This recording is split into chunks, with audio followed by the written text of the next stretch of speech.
Welcome back to the Ripley Recall. This podcast will focus on the people, the mission, and the innovations that make up citizen soldiers and airmen here in Minnesota. You can log in through the link in description and the latest events and activities of Camp Ripley and the Minnesota National Guard. And welcome back to the Ripley Recall. I'm Lieutenant Rossow here with Mr. Housey, and today we have a special guest. We have two individuals from the Canadian Army. Can you guys introduce yourselves? Yeah, my name is Corporal Noah Brown. I'm with the North Saskatchewan Regiment in Saskatchewan, Canada. I'm Captain Seija Nittynen with 18 Field Ambulance from Thunder Bay, Ontario, Canada. Well, thank you guys for joining us today. We're really excited to have you. Is this your guys' first time in the United States? I've been quite a bit since growing up and doing road trips and stuff, but first time in a professional environment. Awesome. What about you, ma'am? Likewise, been here a few times for training in Ripley and then California, and then just with my family, same thing. Okay, awesome. And so then what kind of training are you guys doing while you're up here at Camp Ripley today? Well, I was told about this. It was going to be a Lake Superior exercise. We were originally told that we were going to hop on helicopters and do a bunch of shooting, so I was down with that, especially going to the States and doing some travel. So I signed up pretty quick, and so far it's been a good go, just a lot of shooting. Not disappointed with that. And what about you, ma'am? So I'm here as the course officer for a basic training course. This is their kind of introduction to what it's like to live on a base. So we're here for the week. We participated in a couple shoots as well as CBRN, so the gas hut today. Awesome. And so how long is that basic training course for your soldiers? Because I know for us, our active duty soldiers, National Guard, they go down to some bases down south. But for you guys actually come to a National Guard base to come do that. Yeah. So we do. It's a co-op program. So they're high school students. So the mornings, typically our day looks like they're in high school doing their courses. And the afternoons, they come to our small armories in Thunder Bay and participate in training for the afternoons. And then this is their March break. So it's the 1 week they're here full time with us. Okay, so how long does this program actually last for them then? So February 14th up until April 4th. Okay, gotcha. So they got a good chunk of time in this, but so they're halfway through right now. They can see the light at the end of the tunnel. Yeah, they can. All fun stuff here in Ripley. Oh, that's awesome. And so like you guys were saying, this is your first time here for like a professional training here at Ripley. So what are some differences that you've already seen, being here on Ripley compared to what you guys have up in Canada? I'll let the ma'am go first with that one. In terms of medical training, so I'm here as the course officer, but I'm also a nurse, a registered nurse in Canada. So the training here is a little wider. So they do a lot more high-speed training here than we do in Canada. They do it more often. Just lots more opportunity here for training. Thunder Bay, we're kind of isolated from everybody, so it's nice and close here. There's just a lot going on in this base for medical training, and then for the basic training, lots more opportunity for robust training. Awesome. Recently, we did a cooperative training with Alina Health out of Minneapolis, so we were able to go into their facility, and they kind of introduced us to scenarios that were outside the military. But it wasn't like a gunshot wound or Humvee rollover. It was more widespread training like that. Do you all do that as well in Canada and Thunder Bay? Not quite. We don't really have the resources like they do here, so we do a lot of scenario-based training just with like a mannequin and a small room. But here we went, not myself, but members of our unit, they went over there and they got to do scenarios where there was like smoke rolling and casualties on the ground, and got to actually jump in with some of the American medics. So it was super beneficial. We would like to do more training like that, but we just don't have the facilities, so it's great for us to come here and use their stuff. Awesome. Yeah, great. Yeah, like I said, this was a gun camp for me, but I just got off my primary leadership qualifications in Edmonton. So the base there is one of our bigger bases in Canada.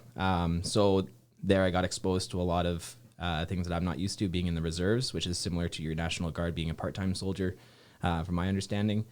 But when I was on that course, you get a lot of the vehicles, a lot of the resources. There's helicopters flying over you, which is something I'm not used to. And then coming here, seeing all the equipment that you guys are familiar with and use on a regular basis, definitely an eye-opener to what a much larger military. Obviously, is no secret that you guys have a military that's bigger than ours. Maybe just a little bit. With a bit of a bigger budget, just a small amount. But it is pretty cool working alongside our allies because, I mean, at the end of the day, politics is whatever. At the end of the day, we are still allies as a force, and I've noticed that here especially. Just you guys are super friendly, and it's just it's like it's a good wake up call. Be like, yeah, we're not all about politics. People are still people, and we're able to work together. So that's been nice to see. No, I think that's a great point right there. Like you said, you're a neighbor to the north. We have done a lot of military interaction with you guys over the years, and I think one of the things that me and Mr. Housey were talking about was, no matter where you go, soldiers are soldiers. I saw you guys out there last night having a good time, going out for that night land nav, and it really just seems like the soldiers that you guys brought here are really down to get into training, which is really fresh to see. What about you, Mr. Housey? Yeah, it's always interesting. There's a little bit of that standoffish bit at first, and then once you start speaking that military language that civilians just don't understand, then everybody kind of comes together like a little family, banter back and forth and having fun. And yeah, I mean, the impression that we're nice and things like that is always nice to hear. It's maybe because we have nice neighbors. That's probably the good thing. So it's always interesting with all the different nations' militaries that we host here, the Croatians or the Norwegians, and once we get into that military culture, it's pretty nice to be a part of that. Mm-hmm.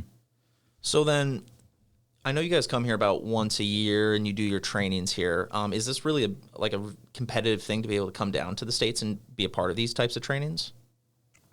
From what I've been told, a lot of it comes down to the budgets. We had some of the Winnipeg Rifles, they got pulled off just because of a budgeting issue. I don't know much of the details of that, but our units with the NSASCAR, they were hoping to get even more down, so there wasn't a budget issue there. We were trying to send more guys down. Some people got injured on an exercise in the Yukon territories where they were working on snowmobiles and doing Arctic operations. So a few guys got injured there and had to be pulled off, which is unfortunate. But we were still able to get a section down here. And I mean, the competition came in last night, and that was a lot of fun. So let's talk a little bit about that competition. So kind of give the people an explanation of what this competition is and what you guys are trying to achieve out here. So the competition came in due to the captain. He came up with it and kind of was on the fly. We weren't told about it coming into this, so it was kind of cool. And I mean, there's always that friendly competition between the different units, whether it's the LSSR, the Triple Rs, or the NSASCAR. So we came into it, let's see what we can do. It was going to be a patrol competition, which worked out to be more of a skills comp, which ended up being a test of shooting, test of navigation, endurance and cardio, as well as strength, and then finally taking apart a rifle and putting it back together blindfolded and seeing who could do that the fastest. So a lot of different skills came into play. What I was talking about with the guys after last night is every one of our teams got first in a different category. So it was really cool to see where everybody shone and where their skills really came to life. So obviously we had a team that went off to Bisley over in was the UK or Europe, somewhere in Europe there. But the Bisley shoots. So we had a team of those guys. They obviously won the shooting competition. Another team won the strength competition, pulling the Milcott, or one of our vehicles, with a rope. And then my team won the land navigation last night. So that was a really nice feeling to go to bed with. Well, I was going to say, speaking of land navigation, we came out there to kind of see you guys, and when we got out there, I realized I just did this land navigation course last summer, and it's not an easy course, and especially at night, those are some nasty hills that you guys had to climb up, I'm guessing. Oh yeah, I had a few cartoon moments where your feet are just slipping underneath you, and I think all of us biffed it a few times. We were looking at some of our injuries this morning, and one guy just has cuts all the way up his back from when he slid down the hill. So that was pretty fun to see. But I mean, we're all sore, but it was a good time nonetheless, and we all learned a lot, especially using our equipment. I realized that I didn't even know how to use night vision. So one of my buddies there, one of my friends there, he showed me how to use it and ended up getting us the win. So, well, I was going to say, you guys went out in teams of 4 last night, and how important was that for you guys to kind of work together? You know, when you got 4 people that think they know what they're doing, personalities can get in the way. So how did you guys get around that to making sure you got to exactly where you needed to go? Yeah, it definitely came down to teamwork. Obviously, being part-time soldiers, we have to learn off each other. So some of us are taking different courses. So some of us are going to develop at different rates and develop in different areas. So learning to be a team is huge. Especially with last night, my navigation was pretty good, but there was definitely some some growing pains at the beginning, being that we haven't done this in a little while. So last night we took a bearing. We actually had the grid wrong off our first, and we realized after stepping off, you're like, this does not look right. So we had a few spits back and forth, like, oh no, we got to go this way. How about you just shut up? Just let me think. Let's look at this map. Let's figure out where we are. Let's sit down on the road. Before we back to the basics. Once we got past that point, we heard on the radio that somebody had already hit 2 points, and we aren't even at our first yet. So we're like, oh man, like guys, we're not going to win this. Let's just go back to the basics. We're not winning, so let's just make this a good training environment. So I think by going back to those basics and actually just fundamental soldier skills, we actually ended up taking that win and getting ahead, because once we went back to the basics, we were, okay, this is the process. Here we go. Steady one after another. And it was kind of like the tortoise and the snail, or the tortoise and the rabbit. We just, one after the other, were able to get our points and take that win. So that's awesome to hear. You love hearing stories like that, Mr. Housey. Yeah, absolutely. Yep, getting back down to the basics on it. We always try to rely on so much technology and whatnot, but sometimes you got to do it the hard way. Yeah. So is the second and third order intent on this to bring it back to your unit and kind of pass some of this knowledge and experience down once you get back? Definitely. Like that's the goal with any kind of exercise, any type of course. You're bringing that back to your soldiers. Even me getting off my primary leadership qualifications, putting people in a role higher than what they're used to put that pressure on, give them those skills and maybe that confidence. So definitely that's the goal at the end of the day, is just to share those skills and share that learning so that everybody else can succeed. And so how long have you actually been in the Army Reserves? So yeah, I've been in this for coming on, since 2020 is when I took my infantry, when I got my infantry qualifications. Or DP1. So I've been in about 5 years. And when I first started, I was actually with the Royal Westminster Regiment in British Columbia, if anybody knows where that is, but transferred after I moved provinces and got in with the NSASCAR, which has been a good time since then. So 3 years with the NSASCAR. And you do this part-time then. What's your full-time job? Full-time job, I'm with the Royal Canadian Mounted Police. So that's our federal police the Mounties? Service. The Mounties. I've seen the boots and the hats and everything. Yeah. So I got the poofy pants and the Stetson. So yeah, it's a really good job there. So I love to work, love to do the overtime, love to put all that effort, and there's a lot of transferable skills with these careers. So I really appreciate that aspect as well. I was gonna say, a couple of your guys last night, I was talking to them, they were all part of the police force in Canada. So I'm just, every person I've met now, ma'am, are you part of the police force? No, I'm a nurse. So. Okay. And how long have you been in it? 10 years. So I did the co-op program in 2015, the same as these basic training troops here. And then 10 years, and then I work as a registered nurse on the side. Awesome. Yeah, what's coming up for you? What's your career goal and whatnot with the reserves? I like the reserves, just, I can do full-time here and there and then show up when I want kind of thing. So just ride it out, get as many experiences in as I can. Like, training like this is super fun. I went to California on Exercise Global Medic last year. Really good training opportunity. There's just so much that I don't get civilian side that I can get through the reserves, paid travel, and lots of extra training. So it's kind of my goal. I don't really have an end state or anything yet, but just to continue with it, supplement my nursing career with it for the time being. Very cool. Yeah. Great. What about you? Career-wise, obviously this is my part-time gig, but for me, I often ask the question, why do I stay with it? And I think it comes down to just the belief that life can get too easy sometimes. And I think every citizen in any country has a duty to protect their own country, protect their own sovereignty. So I think keeping my eyes open to the fact that anything could change at any time, and having the base skills to rely upon and go back to is important for anybody to have. So I think that's why I stick with the military, is just that fundamental duty.